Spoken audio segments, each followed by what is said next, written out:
So, my name is Christophe. I'm the moderator of this panel today. I was originally a tech entrepreneur, and today I invest in a sustainability startup, which I find most gratifying. Before we go into the discussion today, I would like to frame the problem that we are facing. We need a food revolution. We need a food revolution of a magnitude that we haven't seen since the beginning of agriculture 12,000 years ago. Why is that? The first reason is food security. Food security is not a topic we spend a lot of time thinking about in our latitude. Yet, it is top of mind in China, in Singapore, in Africa. We need to find a way to feed 10 billion people by 2050 in a much more sustainable way. If there's anything that we have learned through COVID and the Ukraine crisis, is how fragile our globalized food supply chain has become. The meat and dairy industry has been, over the past 50 years, over-industrialized. We get cheap meat, cheap milk, yet the externality costs are massive. Massive negative impact on animal welfare, massive negative impact on land use, food use, antibiotic resistance, deforestation. Simply put, we can't go on like this. We all know that in the midst of a climate crisis. Yesterday, we heard how Lufthansa intends to mitigate the impact of fuel emission. That's great. Yet it's important to remember that the global airline industry only amounts for 2% of the green gas emission. Meanwhile, our food industry amounts to 26% of the green gas emission. And that's CO2, and even more importantly, methane. So if there is an area where we can today have a huge impact on climate, this is definitely this industry. Finally, we're talking about human health. The biggest contributor to human health is nutrition. If there's anything we have learned from the COVID crisis, is the lethal effect of obesity and the impact on our healthcare system. So we believe entrepreneurs hold some of the keys to these societal challenges. We believe that there are solutions on the horizon and that there are people like our panelists today who are pushing this solution forward. We're very lucky today to have 3 leaders in a space that I call Protein 2.0. What you have on your shelves today, Beyond Burger, this is Protein 1.0, plant-based protein. And we learn today how fermentation-based protein production is a path to the future. Knowing what I know, I'm extremely optimistic. I believe fermentation farmers are the new farmer. Going to leverage globally decentralized infrastructure to produce affordable, tasty, and healthy new food that will be 100 times more sustainable than what we have today. With this, I would like to start our conversation, starting with you, Kate. So, Kate, you are a biotech scientist. Can you maybe explain us how you managed to turn food waste into healthy protein? So what we do is that we use bacteria. And I think you all know bacteria because you've all ever eaten yogurt or eaten cheese. So these bacteria are the microbes that we use to produce those food products. Also sauerkraut or kimchi. So actually these bacteria that we use to produce foods, they are the most efficient protein production factories in the world. So what we do is the waste streams that come from producing food, so what's left after we produce the food from agriculture products, we feed them to our bacteria and we grow them really, really fast so that we have a very fast and a very efficient protein production because these bacteria, they contain 60 up to 80% protein. So that way, very fast, very efficient, we produce protein from what otherwise would be waste.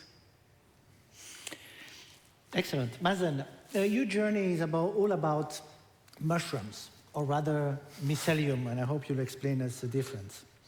And you believe that mycelium actually are one key to food security around the world. That's a bold statement. How can you back it up? Absolutely. I think journeys on mushrooms are super duper. What we focused on is the roots of the mushrooms. So what everyone knows usually in supermarkets is the fruiting body of a mushroom. We try to go deeper and understand usually the roots that usually exist in the soil. How do these grow? To what effect can we understand that? And we've spent now the last 4 years really understanding that and replicating it in a lab setting. So we take these roots, they can also grow on waste or side streams from the food industry. We put them in fermenters, and as such, we have a very, very controlled environment in how we grow them. We grow them at record time. 3 days is enough to harvest the mycelium. What is very exciting about it is it comes with a superior taste. So mushrooms, everyone knows, has this very exquisite umami taste that can go into resembling meat or cheese tastes. We're able to take that away from the mycelium. We're able to create a very holistic nutrition with the understanding that protein alone is not only what we need fibers, we need vitamins, we need nutrients, and we are able to create all of that through the mycelium, and we do it in a very, very sustainable, efficient way. So we have now scaled up our technology and proven that scalability, and we can, by the end of the year, produce around 9 million meals from one fermenter. That is enough to remove 30,000 cows from land. One fermenter that looks like any beer brewery that you could see outside in Munich takes way less land, obviously, way less water, and removes 30,000 cows from farms. Excellent. Talking about cows, Rafa, you're Swiss like me, and I believe we both take cheese seriously, and we also have a somewhat romantic view of the cows in the mountain. Can you tell me what's wrong with that picture, and how are you going about transforming that industry? Yeah, for sure. I mean, the products are great. They're part, I mean, specifically in Switzerland and other countries, part of society, part of history, part of the heritage. But even in a country like Switzerland, if you look at it, actually, the whole idea of the small dairy cow herd in the pasture, in the mountains, is an illusion, right? It's partially an illusion, obviously, because the marketing machinery of the existing industry is pushing that image. But at the same time, if you look at the numbers, like even in a country like Switzerland that apparently is very well suited for dairy farming, in the farms with the grass and everything, like the percentage of concentrated feed is getting bigger and bigger. You do have all the problems that you just described. You have huge amounts of methane that are going into the atmosphere. Dairy farming alone is responsible for 4% of man-made greenhouse gas emissions, which is roughly equal to the whole aviation and shipping industry. You have stuff like methane, nitrate pollution of groundwater. Actually, just last year, village close to where I grew up, they had to close down the groundwater sources completely. In a country like Switzerland, where actually fresh water is one of the things that everybody says is going so well. And that is in a country where, again, like dairy farming is actually considered to be, based on topography, going really well. But even in countries where, you know, climate change is hitting really hard, where freshwater supplies are in high, where you don't have access to that grassland, the whole system is just not efficient enough. The cow as a production system for food is not efficient, and we need just to find a better way to use those resources and produce these products in a better way. And I think we've already heard from Kate and Mazen that microorganisms can do a much better job, because they're just much more efficient in converting nutrients into food for humans. So we want to have the great products, the fondue and the raclette, but we need to do it in a better way. So you are part of the so-called lab-grown category, which is probably the most science fiction-ish category on this panel. Can you explain us how you go about producing alternative cheese? And is that a problem that hasn't been solved yet? Yeah, I cannot call it lab-grown. Our marketing people will kill me, of course. And it's also not the case, actually. What we do is we engineer microorganisms, so bacteria, yeast, fungi, so that they're able to produce the same ingredients you find in milk. So first and foremost, milk proteins, caseins, whey proteins. There's also milk fats that you can produce this way. You engineer them, you put them into a fermenter, you feed them carbohydrates, nitrogen, and they use those ingredients and they turn them into what you actually tell them to produce. So in our case, we produce those proteins, we get them out, we separate them from the microorganisms, and then we use them as the key ingredient in our cheese applications, everything from mozzarella, ricotta, Gouda, blue cheese as well.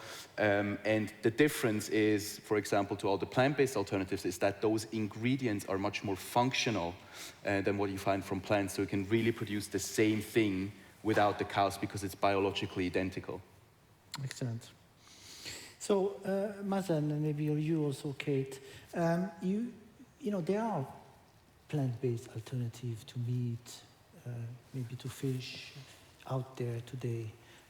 Describe how what you're doing is different and why it is actually a step change. Absolutely. So one thing is obviously how we produce, so the efficiency in how we produce, using 98% less land than what would be needed for soy or pea, and growing it almost 50 times faster than what usually soy grows. This is from the production perspective. However, the moment we do our biotech part and produce these ingredients in a fermenter, we directly stop and really move into emotions, because we fundamentally understand that food is still a very emotional topic. It's a very global topic. And the most important thing there is having a superior taste, having a clean ingredient that people can understand how to cook, but also producing something at price parity with meat. Through the production, we are able to slash costs and really produce at a very cheap price. But then using mushrooms themselves and using the roots of the mushrooms, we're able to deliver on that amazing taste. And we're able to do it with 90% less ingredients. So we have developed, for example, meatballs and sausages for the German market with 3 or 4 ingredients. And the main taste is coming from mycelium, and then we just add a bit of spices on top. If we compare it to what the plant-based product on the market right now has, would be something between 20, 25 ingredients, very highly processed. And with this, we see that the consumer is really asking for change, but still wants to deal with something that they can relate with, and everyone knows mushrooms. So it makes it a very easy way to talk to the consumer and bring them to our side. Kate, I believe your go-to-market will be aquaculture. So tell me a little bit what are the inherent problems in that industry when it comes to aquafeed, and how you plan to solve these problems. Yeah, I think we have amazing solutions that could mean that we never need to eat meat again or never need a cow anymore for milk. But I think it's also very clear that we need a solution and we need it fast. And I think it's a bit naive to think that within 1 or 2 decades the whole world goes vegan. So what we also need to do is make the food systems in which we do use animals, make those more sustainable. If we make those more sustainable, we can have a huge impact and have a huge impact on the health of our planet. So this is what we are focused on. So we focus with our proteins really on nutrition. So what we do, so we want to take out the real very unsustainable part of animals. So for instance, in aquaculture, there what is done is that you don't only fish for the fish that you want to eat, but also what they do is they fish a lot more, and then they make fish meal out of it and feed it to the fish. So this is not very efficient, and as a consequence, 60% of all the fish stock is at the sustainability limit of how much we can fish, and only 7% is underfished. So we really have a serious problem, definitely considering that the fish consumption is only going to increase. So what we want to do is that we produce these proteins and we can use them as an alternative for fish meal. So that already this part in the middle, which is so incredibly efficient, we can take it out and have a very positive impact, and still, once every while, eat a nice fish that we all enjoy. So one could argue that, wanting to eat less meat is kind of a luxury, or less dairy is kind of a luxury problem. And maybe you can allude to the impact of what you do for food security worldwide, and how do you see that actually these are going to be solutions that find application across the world and not just in rich countries? Should I? Feel free to start. Absolutely, and I think the Economist actually put it today. There is a food crisis coming, and there's around 1 billion people who don't have access to food. And we can see that just something happening, recent events, how they can spike prices of wheat, but also how prices of pesticides and fertilizers go up. With our production, and I think I would talk from all of our perspectives, we don't need any fertilizer, we don't need any pesticides. Growing this mycelium in fermenters allows us really to start thinking about decentralized productions. How can we grow food where food is needed in different cities and different parts of the world? How we look at it from a Mushlabs perspective is really understanding, what do mushrooms give us? What kind of tastes do they give us? We've unlocked over the last 3 years the biggest challenge for us, which was, let's scale this up. And we are on track to produce around 3 million kilograms of mycelium based on our technology in a year. Now we understand that we can put that fermenter in a place like Korea and produce food that needs to make sense for the Korean market. So it's not anymore about a burger patty that needs to be spread all over the world. We look at a technology that can be scaled out very quickly, but also put in specific parts of the world where it makes sense to create food that fits to the traditional cuisine, to the palate, and to the local market. The fascinating thing about mushrooms is there's 2,000 different species. They have so many different tastes, so many different flavors, and we have understood how we're able to unlock this and put it into products at a very cheap price as well. And this will have an effect, obviously, when we talk about food security all over the world and not just in Europe or first world countries. So, Rafa, can you tell us, how do you expect, where do you see consumer demand? Are there products in your category that already fulfill that demand? And how do you see this adoption evolving? Yeah, great question. The clear thing we see today is that all the alternatives, specifically in the cheese market, are not good enough, right? Which is why, for example, for milk and yogurt, the alternative markets or the plant-based market products in market are performing much better. For cheese, that's not the case. So there's still the biggest consumer pain point when it comes to cheese. It's a product people love. Lots of consumers, and specifically actually not only vegans and vegetarians, but the growing share of flexitarians, they're looking for an alternative to kind of realign their values with their consumption. So they're desperately looking for something that gives them the same experience in terms of texture, in terms of functionality, in terms of taste, but that everything in the market is not good enough. So what we see is a real big demand from the market when we speak with consumers. And the other thing that we see, and this is actually kind of the crux also of what I guess lots of what we're doing actually is about, is we're not asking consumers to significantly change their behavior, right? We're not asking people to change, and we all know how hard it is to change. Like even if you want, I don't know, you say to yourself, I want to go for a run 3 times a week, we already know how hard that is. If you want to change your behavior when it comes to food, which is something that is so much engraved in your culture, connected to memories and so forth, it's so hard to change. So what we are basically doing is we're giving the consumer something that fulfills the same job, fulfills the same need, connects to the same memories without the downsides. So you're all based in Europe, Germany, Portugal. I happen to know that you are the leader in your particular field. I mean, is there any disadvantage being in Europe? And if so, what would be your call to politicians, if there are any in the room? Yeah, I think I can say something about that. So one of the big things is that we tap into this pool of nature, that pool of bacteria that nature has, with these incredible bacteria, which are very nutritious. They taste nice. They taste very nice. They are very healthy. But the thing is, there's no history of use, as they call it. So we need to go through a regulatory trajectory, which is a good thing because we need to ensure that it's safe.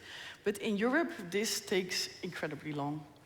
And this really is a hurdle in development into bringing products to market, which is also then again a hurdle for raising funds for your company. So the speed at which we go through this process of regulatory approval, this is something which really is a hurdle for the fast development that we need actually to tackle this problem and this challenge. Rafa? Yeah, really would double down on what you just said, Kate. The novel food process is really not super duper when it comes to speed. That's true. At the same time, I also would say the public funding environment is kind of good in the sense that it's there's a bunch of things available. It's super fragmented, but at the same time, it's also super slow. If you compare it, for example, to the Middle East, to the US, to Israel, who are now really investing a lot of money, Singapore as well, obviously, because this is also a geopolitical topic, right? The food supplies of a country is really a geopolitical topic, and currently in the EU, I don't see enough money flowing into the space from public funds, apart from the speed of regulatory approval. Yeah, it sounds like Europe would have a chance to build a strategic industry around fermentation, around the type of thing that you guys are doing, but that somehow this is not yet top of mind. I think we're going to talk a lot more about food security in the months to come, unfortunately, but clearly there are solutions at hand. Maybe to conclude, do you have a prediction for Rafa, for your industry in the next 10 years? Our vision is to replace 10% of Europe's dairy by 2030, which is roughly equal to Nestlé's dairy business today. With a bunch of other leaders in the space, I'm pretty sure that by 2030, more than 50% of all the animal products today will be replaced by cell egg fermentation or plant-based. Excellent. Well, I want to thank you very much. I mean, to conclude, I know there are some investors in the room. I would really like to encourage you to engage with companies that are pushing forward solutions such as Mushlabs, Formo, and Microharvest. We have the keys to a better future for humanity, and it's all down to us to make it happen. Thank you. Thank you very much.